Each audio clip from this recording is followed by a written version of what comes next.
Hello friends, నమస్తే అండి. నేను లక్ష్మణ్. మీరు చూస్తున్న ఇంక్యుబేటర్ వచ్చేసి 200 eggs fully automatic egg incubator అండి. చిన్న సన్నకారు రైతులందరికీ కూడా ఎంతో ఉపయోగకరంగా ఉంటుందండి. ఈ మిషను చాలా తక్కువ పవర్ కన్జంప్షన్ అండి. ఓకేనా. మనకి బాడీ మొత్తం కూడా వుడ్ విత్ ఐలం షీట్లతో తయారు చేయడం జరుగుతుందండి. ఎందుకంటే మన దగ్గర నుంచి ట్రాన్స్పోర్టేషన్కి పోయే క్రమం వల్ల డ్యామేజ్ అవుతాయి అన్న ఉద్దేశంతో వుడ్ వాడుతున్నాం లోపల. సో దీనివల్ల ఏమైందంటే దానికి ఏది తగిలినా మనకి మిషన్ అనేది స్టాండర్డ్గా ఉంటుంది. అండ్ నెక్స్ట్ వచ్చేసి మనం హెవీ అల్యూమినియం కూడా యూజ్ చేస్తున్నాం. దీనివల్ల కూడా లోపలికి వాటర్ లీకేజ్ ఇలాంటి ప్రాబ్లమ్స్ లేకుండా మనకి మిషన్ అనేది ఎంత తక్కువ టైం వేసుకున్నా ఒక 6-7 సంవత్సరాల పాటు ఈ మిషన్ లైఫ్ అనేది ఉంటుందండి. మంచి క్వాలిటీ ఉంటుంది. ఓకేనా. దీని మెయింటెనెన్స్ కూడా చాలా ఈజీగా ఉంటుందండి. ప్రతి ఫార్మర్కి కూడా మనకి ఇది లైవ్ టెంపరేచరు, లైవ్ హ్యూమిడిటీ, తర్వాత మనం సెట్ చేసుకునే టెంపరేచర్ అండ్ హ్యూమిడిటీ అండి. మిషన్ బోర్డు మీద కూడా ఏదైనా ఫ్లక్చువేషన్ వచ్చినప్పుడు కూడా మనకి ఎంసీబీ ఉంటుంది, ఆటోమేటిక్ స్ట్రిప్ అయిపోతూ ఉంటాయి. And fan switch and light switch రెండు ఉంటాయండి దీనికి.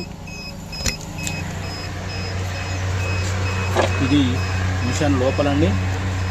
మనకి ఇక్కడ పైన కనపడుతున్న 2 హ్యూమిడిటీ టెంపరేచరు సెన్సార్లు అండి. అవి ఇవి వచ్చేటప్పటికల్లా మనకి 101 ట్రే ఇది. ఓకేనా. మనకి చైన్ టర్నింగ్ ఇస్తామండి. ఎందుకంటే రైతులందరికీ కూడా సర్వీస్ అనేది ఈజీగా ఉండాలి. ఐటమ్ అనేది ఇది చాలా లైఫ్ ఉంటుంది, మోటార్ అనేది చాలా లైఫ్ ఉంటుంది అది. ఓకే. అండ్ మనకి సర్వీస్ ప్రాబ్లం కూడా పెద్దగా రాదు దాంతో. ఇంకోటి ఏంటంటే దాని మీద అసలు ఫస్ట్ లోడ్ ఉండదు. దాని మీద ఉండే లోడ్ కేవలం టర్నింగ్ టైంలో మాత్రమే లోడ్ ఉంటుంది.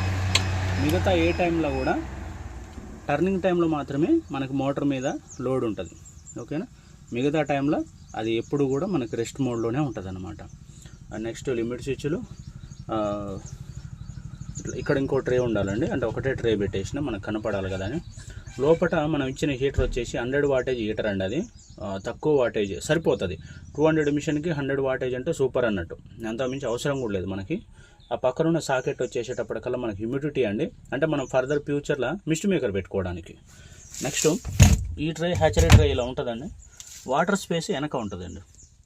వెనక మనకి 7 inches గ్యాప్ వస్తుంది. అక్కడ ఆ 7 inch గ్యాప్లో మనం ఒక ట్రే పెట్టేసుకోవచ్చు. వాటర్ ట్రేని పెద్దది టబ్ లాంటిది పెట్టుకోవచ్చు. ఫ్యాన్ కూడా మనం మంచి ఫ్యాన్లో యూజ్ చేస్తాం. చాలా హెవీగా ఉంటాయి, నో ప్రాబ్లం. ఫ్యాన్ ఆర్పిఎం కూడా 1440 RPM అండి. కరెక్ట్ ఈ మిషన్కి సరిపోతుంది. ప్రతి గుడ్డుకు కూడా సరిపోతుంది. మనకి మెయిన్ మిషన్లో ఏంటంటే హ్యూమిడిటీ, తర్వాత హీట్ వేడి, గాలి, తర్వాత తేమ శాతం, ఈ 3 పర్ఫెక్ట్ మిక్స్ అయితే మనకు మంచి హ్యాచింగ్ వస్తుంది. ఇది హ్యాచరీ అండి. ఇది ప్యూర్ మనం పిల్లలు పెట్టుకోవడానికి ఇది హ్యాచరీ అనమాట. దీంట్లో మనం 18 రోజులు ఇందులో పెట్టుకొని నెక్స్ట్ 3 days ఇందులో పెట్టేసుకుంటే సరిపోతుంది. మనకు పిల్లలు వచ్చినప్పటికి కూడా అందులోనే ఉంటుంది అన్నమాట. అట్లా. ఓకేనా. Thank you friends, thank you so much. ఇది మన మిషన్. ఈ మిషన్లు అనేది మనం గత 8 సంవత్సరాలుగా 2018 మే 1వ తారీఖు నుంచి ఈ మిషన్ తయారు చేయడం జరుగుతుంది. అట్లా ఫినిషింగ్ అయినా ఏదైనా సరే నీట్గా చేసి పెడతామన్నా.